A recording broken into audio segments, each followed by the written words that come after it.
চান্দপুরে চুরির ঘটনা, তালা ভেঙে ২ লাখ টাকার মালামাল চুরি। ব্রাহ্মণবাড়িয়ার চান্দপুরে এক চুরির ঘটনায় স্থানীয়দের মধ্যে আতঙ্কের সৃষ্টি হয়েছে। ওই দিন রাতে দুর্বৃত্তরা তালা ভেঙে একটি বাড়িতে প্রবেশ করে এবং নগদ টাকা ও মূল্যবান জিনিসপত্রসহ প্রায় ২ লাখ টাকার মালামাল চুরি করে নিয়ে গেছে। এলাকার বাসিন্দারা জানিয়েছেন, চুরির ঘটনাটি ঘটেছে রাতে। বাড়ির মালিক আনোয়ারা পারভিন বাড়িতে একা থাকেন।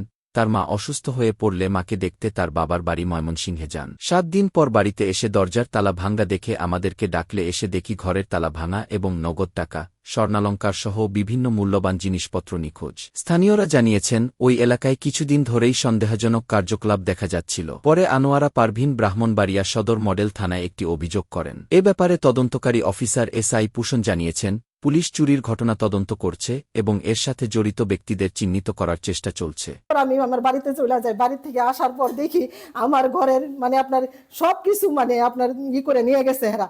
যেদিন আমার ঘরে চুরি হয় সেদিন আমি ডায়েরি করছি। ডায়েরি করার পর স্যারের সাথে আমি কথা বলছি যে স্যার আমি অসুস্থ। স্যার বলছে যে আপনি যেদিন আসবেন ব্রাহ্মণবাড়িয়া সেদিন আমার সাথে দেখা করেন। গতকালে আমার ঘরের ফার্নিচার যা আছে সবকিছু আবার নিয়ে গেছে এরা। আমরা শুনছি এখানে চুরি হয়েছে, এই বাড়ির মধ্যে চুরি হয়েছে। তো কালকে রাত্রে তখন আমি তো রাত্রে ছাদের মধ্যে হাঁটতেছি, তখন দেখি মানুষ লাইট মারতেছে, ঘরের মধ্যে জিনিসপত্রগুলো নিয়ে যাইতেছে। তখন আমি ডাকতেছি, ডাকলে কি শুনে নাই তো আরো আমার ভয় দেখাইতেছে, আমার জানে মেরা লিব।